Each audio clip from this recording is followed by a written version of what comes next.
The United States of America sent back 104 Indian illegal immigrants and like this, handcuffed and chained like they are some hardened criminals.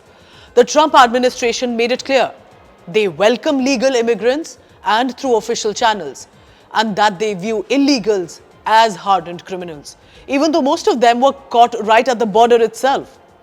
It does not matter what the world is saying in criticism, not even what a friendly ally India possibly has to say. The USA decides to do what is best for their domestic interests. Trump is ensuring his borders are safe and secure, even though the USA loves to tell India all the time what should be done on humanitarian grounds. Not the first time, not the last time. As Member of Parliament Shali Tharoor said, illegals have been deported under Biden tenure also. External Affairs Minister S. Jaishankar added that the policy has been unchanged since 2009. Of course, many are asking if the deputies should have been treated better with regard to the handcuffs. So eventually, what do you see? That Trump can make sure that the world knows how America will have a zero-tolerance policy towards illegal immigrants. God forbid other nations decide to do the same, especially India. How did the Western world and the rights groups react when India intended to crack down on illegal settlers from Myanmar and Bangladesh into India? The Indian government should not return Rohingya refugees. India should abide by the international legal obligations and protect Rohingyas. These were some of the statements that were common back in 2017-2018. Voice of America's headline said, activists say Rohingyas are hounded in India. Al Jazeera jumped in to add, Rohingya refugees fled Myanmar only to live in fear in India. Rights groups are saying that the forced deportation of Rohingyas to Myanmar is a cruel disregard for human life and international law. Why is Al Jazeera not asking over 50 Muslim majority nations to accept these Rohingyas? Why should Qatar not fly them in? After all, Myanmar is facing, as is being reported, a religious ethnic conflict. Why are these columnists and specific portals forcing only India to keep accepting Rohingyas or other illegal immigrants when our nation is already stretched in resources? And remember, India hasn't always denied or rejected the refugees. India, in fact, has traditionally been providing shelter to refugees from other countries, including Bangladesh. There have been asylum seekers from Afghanistan who have found shelter and support here, and other nations too. But can it draw a line where it believes, somewhere like the USA has done, especially if the issues are of national security that are coming to the fore? In India's case, the menace of illegal immigration primarily emanates from Bangladesh, our neighbor nation. We share a 4,096-kilometer long porous border. Then there is the northeastern state of Assam, sharing a 263-kilometer long border with Bangladesh as well. These are borders easier to cross, despite our border security forces' efforts to push back the intruders and the illegal immigrants. But these are huge concerns because India has been unable to do much to stop the illegal settlers entering into India. Many of them eventually manage to mix with the Indian citizens, even getting documents. Remember that there is a separate charter. There are laws and rules where legal immigrants have been permitted, legal refugees have been permitted into India. According to a 2016 government estimate, there are around 20 million illegal immigrants possibly residing in India right now. The contrast in America's action and India's situation has been highlighted by strategic commentator Brahmachalane on social media site X. He pointed out, I quote it here, there are possibly more illegally settled Bangladeshis in India than illegal aliens in the USA. Vice President Jagdeep Dhankar, who has served as the West Bengal governor as well, highlighted that the impact of such illegal entries is highlighting and identifying a demographic disruption, a serious threat to India. What he said has grown now to unmanageable dimensions. We have to see the challenges. And challenge to the nation is millions of illegal migrants are living in our land. Millions. Maharashtra Minister Nitesh Rane recently claimed that Bangladeshi nationals and Rohingya staying illegally in India is becoming a major security concern. He's alleging that this could be an attempt to Islamize the society, quoting previous incidents. There have been because law and order concerns even in Maharashtra.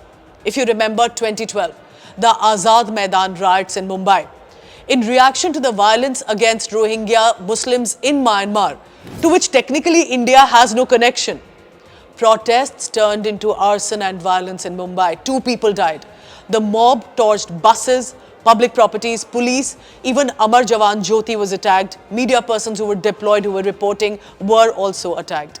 This India Today report confirms that the maximum concentration of Rohingya Muslims is reported to be in Jammu, the other half of Jammu Kashmir. Many in Jammu have questioned such settlements because the region already has been a conflict zone where Pakistan is consistently lighting flames. In 2017, J&K government said about 6,000 Rohingya Muslims are possibly living in and around Jammu. The government at the centre, however, maintained that easily over 10,000 are residing in this area. The interesting bit, J&K does not even fall in the map route for the entry of the Rohingyas. How and why did previous governments allow establishing such sensitive zones, especially when most identities cannot be verified? Many in Jammu have raised this alarm over the regard to safety security, but nothing is being done. International organizations have consistently appealed to India not to deport the Rohingyas.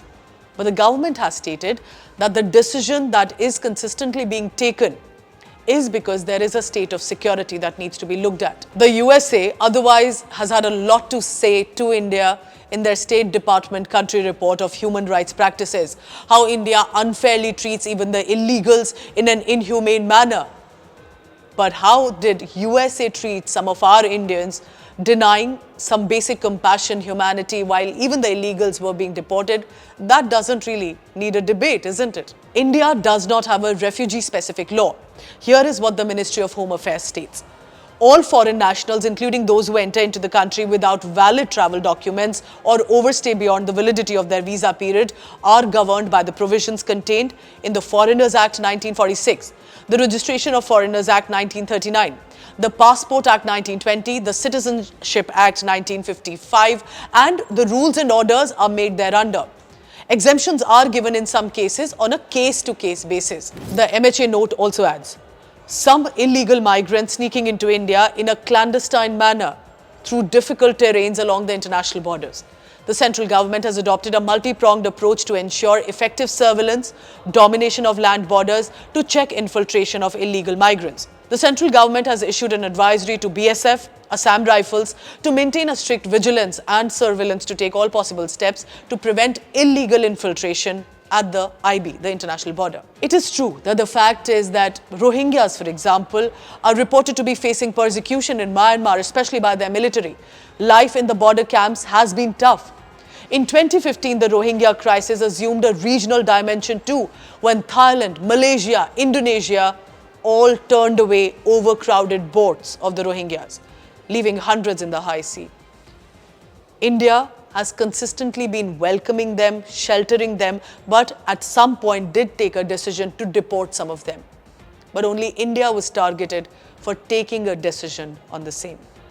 Sure, there must be a humane system, of course, possibly specific refugees laws, a structure to differentiate genuine victims of persecution.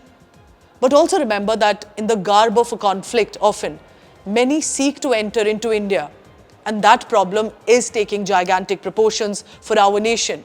When we are already surrounded by unstable neighbors, Pakistan, Afghanistan, Bangladesh and Myanmar. Look what is unfolding in the European nations because they went too politically correct on the mass migration issue. India does not have to go the American way. We have our own civilizational ethos. We are a democratic, independent nation. We must have our own rules. But should we be allowed a method that does best suit our internal interests if USA, for example, can take that view? The ORF view states, and I quote it here, the crisis has also acquired a security dimension with concerns being raised over the infiltration of Islamic extremism among the Rohingyas who have grown increasingly desperate over their plight. The massive refugee outflow has created a serious humanitarian crisis too that carries implications on regional stability and security. You must also remember, in 2017, India launched Operation Insaniyat, providing relief assistance for the refugee camps in Bangladesh, for example, to also de-incentivize the Rohingya refugees who wanted to enter into India, and they can be provided help at the border itself. But the influx continues and has been concerning.